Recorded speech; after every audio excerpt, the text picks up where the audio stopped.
సంఘం ఒక జెర్మియా గారి ప్రాపర్టీ కాదు, ఒక జార్జి గారి ప్రాపర్టీ కాదు, ఒక పాస్టర్ గారి ప్రాపర్టీ కాదు. సంఘం యేసయ్య ప్రాణం. ఆమేన్. నేను అంటాను, మీరు ఏ సంఘాలకు వెళ్తున్నారో నాకు తెలియదు, కానీ మీరు వెళ్తున్న సంఘాలను కూడా మీ ప్రాణాన్ని ఎంత ఎక్కువ ప్రేమిస్తారో, మీ ప్రాణం కంటే ప్రాణాధికంగా సంఘాన్ని ప్రేమించే ప్రజలుగా దేవుని సన్నిధిలో మనమందరం బ్రతుకుదాం గాక.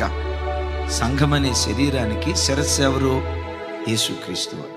యేసుక్రీస్తు వారు సంఘానికి శిరస్సు అవటానికి కారణం దేవుడై ఉన్నందువల్ల శిరస్సు అయ్యాడా? సంఘం కొరకు ప్రాణం పెట్టడాన్ని బట్టి శిరస్సు అయ్యాడా?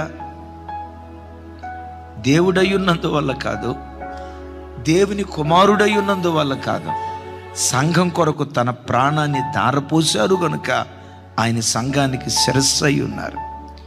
మీరు ఏ సంఘాలనైనా చూడండి, ఆ సంఘాలకు వచ్చే ఏ విశ్వాసుల కుటుంబాలనైనా చూడండి, సంఘం కొరకు ఏ బిడ్డలు ప్రాణం పెడతారో, సంఘాన్ని ఏ వ్యక్తులు ప్రాణాధికంగా ప్రేమిస్తారో, అయ్యో నా సంఘం, నా దైవజనులు, దేవుడు మాకిచ్చిన సేవకులు అని సంఘాన్ని ఎక్కువగా ఎవరు ప్రాణాధికంగా ప్రేమిస్తారో వారు, వారి పిల్లలు, వారి పిల్లల పిల్లలు సంఘంలో శిరస్సుగా బ్రతకటానికి దేవుడు కృప చూపిస్తాడు. సంఘాల్లో కుట్రలు చేయకుండా, కుతంత్రాలు చేయకుండా, కుయుక్తులు పన్నకుండా, సంఘానికి వస్తూ సంఘానికి విఘాతంగా బ్రతకకుండా, సంఘక్షేమం కొరకు ఎవరు ప్రాణం పెడతారో సంఘక్షేమం కొరకు ప్రాణం పెట్టే ప్రతి కుటుంబం ఆ సంఘంలో వాళ్ళు శిరస్సుగా నిలవబడటానికి దేవుడు కృప చూపిస్తూ ఉంటాడు.